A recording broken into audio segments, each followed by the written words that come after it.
morning, Stampers. Welcome to Learning with Friends. I am Pat Fairless from Fairless Stamp and Flair. And today I have an easy technique I'm going to show you. We are going to emboss on Glimmer paper. And it's really no different than just embossing on any other kind of paper, but the result is amazing. If you love sparkle and shine, you're going to love this technique. So let's quickly get started and flip my camera over to the other one. Where's my mouse? There it is. Okay. The card I'm going to make, I'm actually going to make this card, but I'm going to do it in a different color. So let me show you this one first. This one is this butterfly. This is from Beautiful Butterflies, and it is embossed. Can you see the shimmer? You can certainly see the shine from the black embossing powder, but this is Glimmer paper, and I used this ombre paper. It's called Pastel Ombre, and you can tell it, hopefully you can tell, it's lighter on the top and it gets darker on the bottom. Now I've cut a piece off because I actually did my butterfly this way, so it would have a little bit darker here and lighter here. But what I'm going to do to show you is I'm actually going to use the 2024-2026 in color Glimmer paper, and I'm going to use a piece of Petunia Pop. And rather, here I embossed with black. I'm going to try embossing with white. This is a little darker than the blue color, which is kind of a balmy blue. If you look at the ombre colors on the designer paper, there's multiple blues. There's Pool Party, and there's kind of every shade of blue from darker to lighter. But this one is the Petunia Pop in color, and I'm going to try it on here with white and just see how that looks. So again, we're going to do this just like we would emboss anything. So I've got my largest Beautiful Butterfly mounted here on my acrylic block, and I'm just going to ink this up with Versamark. Now, typically, I would be telling you use embossing powder on your paper, whatever you're embossing. But when you use Glimmer paper, no embossing, no embossing, buddy. Just use your Versamark straight on. It may stick to it a little bit because it is Glimmer paper, you don't really see it. And I'm going to die cut it, so most of it would be gone anyway. So let's just go ahead, and I'm going to press up quite firmly on here, and I'm going to hold it in place a little bit longer than I normally would, just because I want to make sure that the Versamark transfers to the Glimmer paper. Now, if you have a positioning tool, Stampin' Up! Used to have one called the Stamparatus. There's a Misty out there. It's probably not a bad idea to use that. But the problem is you won't really know because you cannot see the Versamark on here at all. So until you start putting your embossing powder on, you can't see if you've got a good stamp or not. That's why I just kind of hold it in place a little bit longer just to make sure. And I'm just going to dump this liberally on here just like I normally would. And while it's on the Glimmer paper, I kind of like to tap it, move it around, kind of like if you were flouring a baking pan when you're making a cake. Your mom maybe taught you to move the flour around, just kind of tap it. You kind of want to do the same thing to get it down into that Versamark. So that's what I'm doing. I'm just kind of tapping it just to jiggle it in there a little bit and then tap it off. And you can now definitely see my white embossing powder, right? So let me get that out of the way before I dump that somewhere I don't want it. In the open container, we will close it up. And let's go ahead and heat emboss this. Now I know it's going to make noise. I am going to use my little tweezers here. It is a little bit difficult to see when it changes. That's why I kind of wanted to do the white to see if it would be easier to see it on film when it changes. You've got so much glimmer here going with all the lights that it's a little bit hard to see. So you have to watch carefully to see when it changes. I'm going to bring it up close if I can.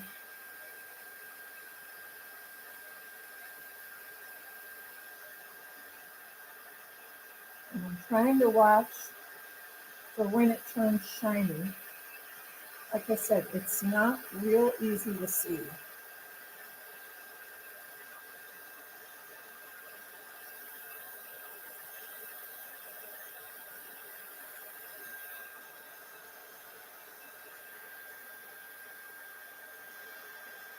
I'm pretty sure you can't see it. Maybe you can.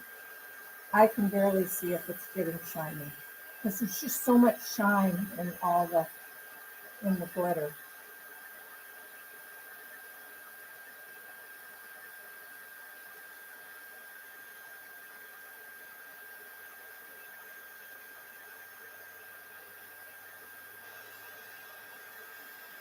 So let me turn this off.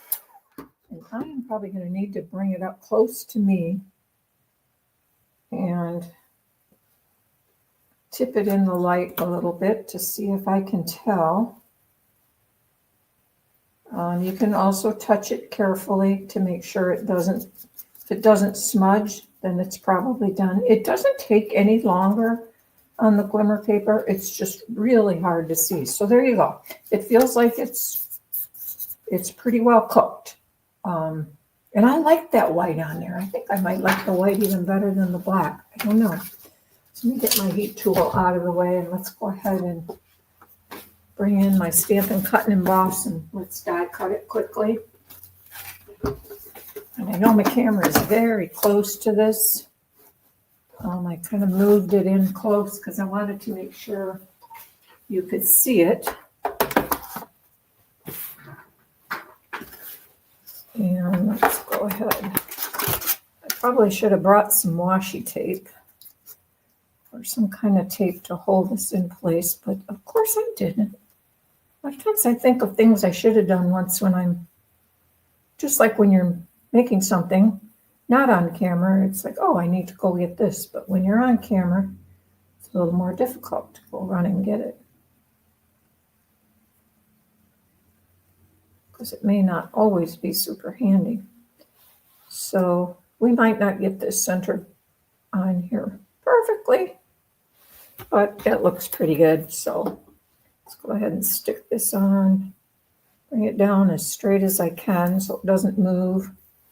And we're just going to go with it.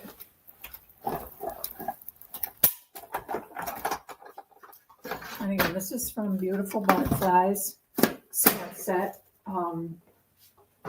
These are gorgeous. The stamp set.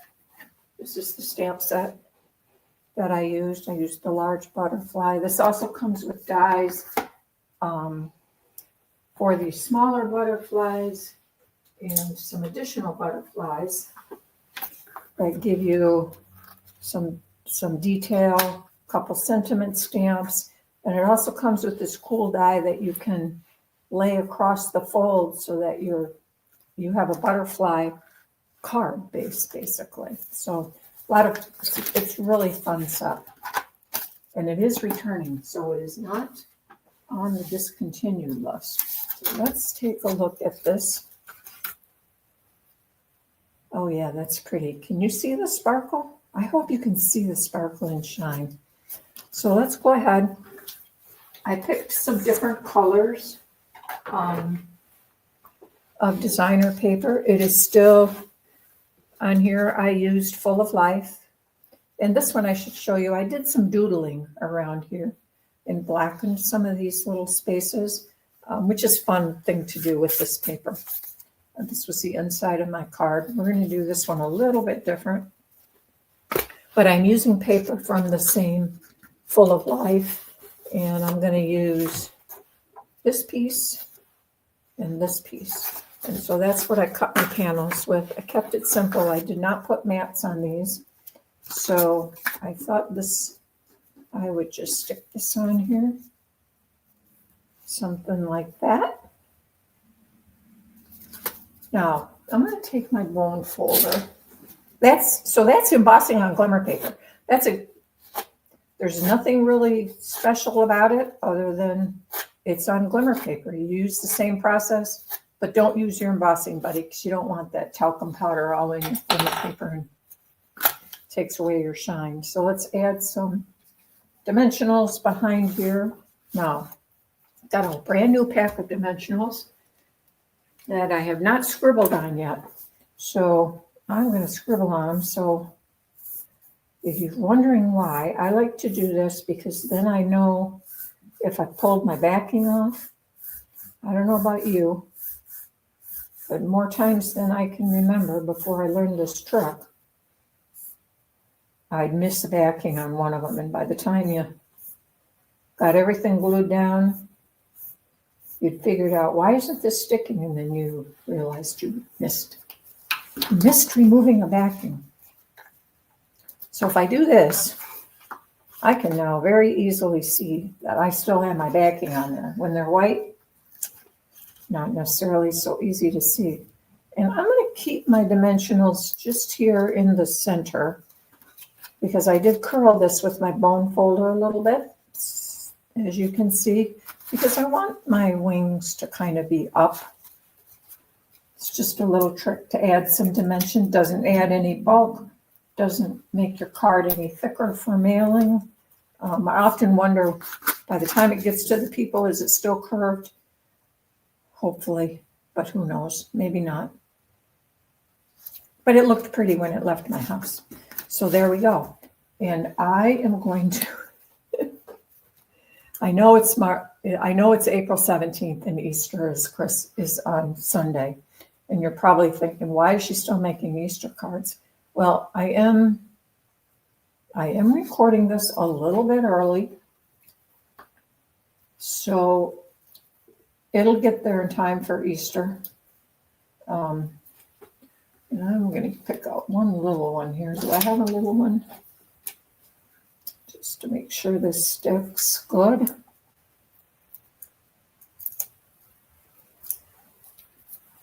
So hopefully it's by now, by the time you see this video, you may be watching the replay anyway. Hopefully it has reached its destination.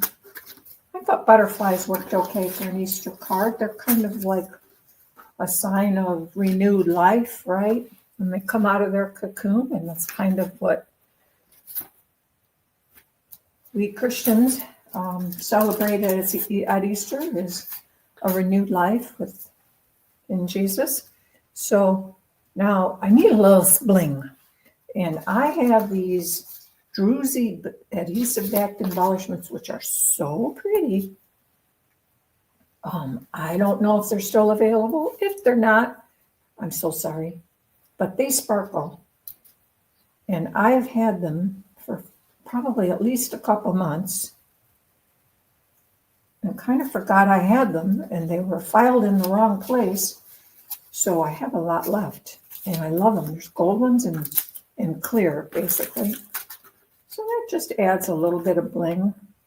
And you know me, I can make a big job out of adding, I don't know.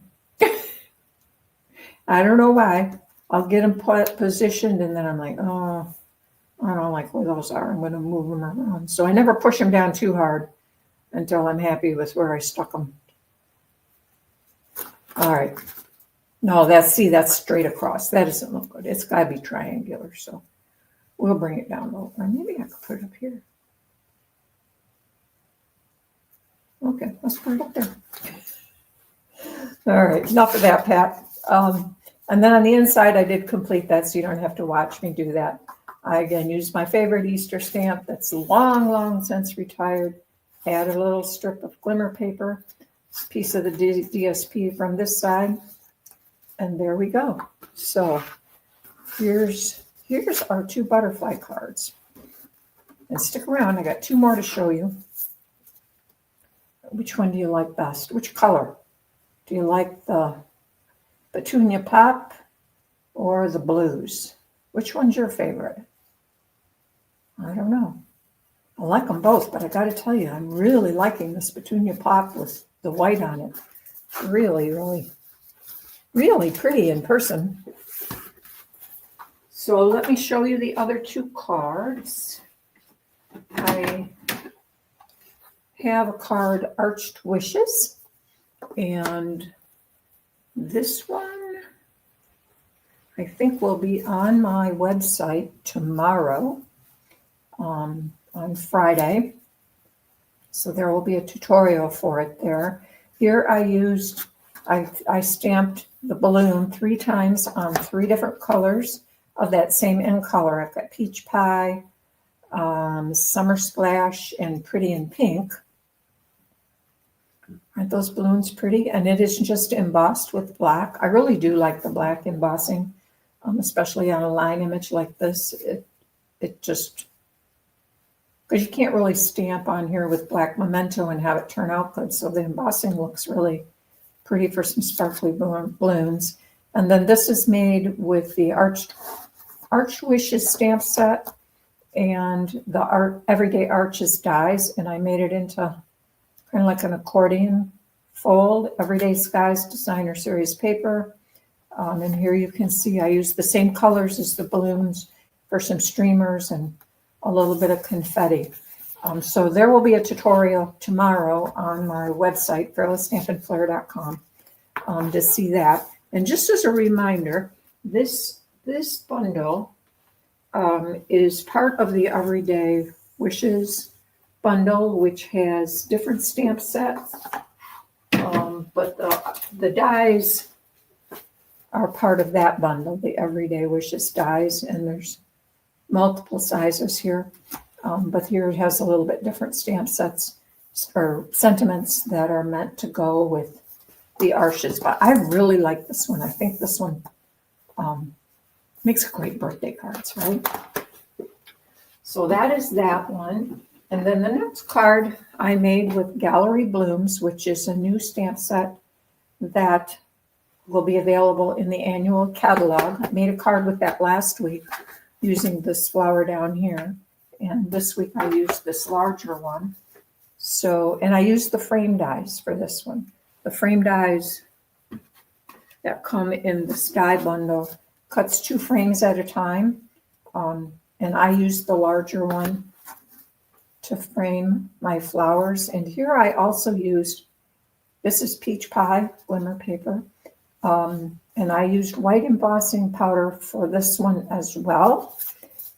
And just decorated with some designer series paper from, what is that designer series paper called? It is called Florals in Bloom, which is also in the new, will be in the new annual catalog that comes out May 6th, I think it is. But I wanted to show you here, I experimented with this flower and I ended up using the white one. The first one I made was this one. And this uses copper embossing powder. That was what I really had in mind. But when I got it done, it is pretty in person, but you have to tilt it really to see the full effect of the flower. And it would look like this if I'd made it that way. So I thought I'd show you these alternatives. And then I also did it with black embossing powder, which is pretty, but I had done black on the other 3, so I wanted to do something else. But here's the black. But I ended up using the white. So here's the inside of the card, just again a strip with a little strip of glimmer paper coordinating. So there are, actually, we have 4 cards today. 2 with the butterflies, and then 2 with different stamp sets. So super easy. Let me flip my camera back.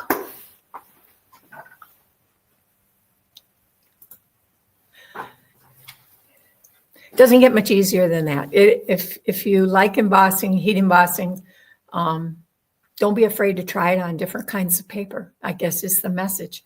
Works great on Glimmer paper. Can also do it on foils. Just play. I know sometimes it's a little scary to play on like Glimmer paper or foil, because if it doesn't turn out, those papers are more expensive. So that's why I thought I'd show you, hey, on Glimmer paper, it works great. So I hope you give it a try.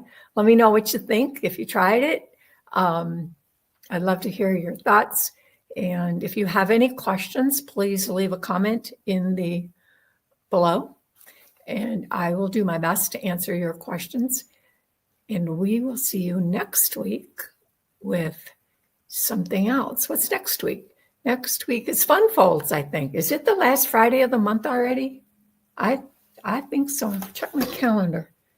I don't know. Or do we have, no, yeah. Fun Folds. Fun Folds next week. Wow. That'll be the last Thursday of April. Oh, time goes fast. But thanks for watching. I'm glad you're here. I hope you give me a thumbs up, and we will see you next week with a fun fold.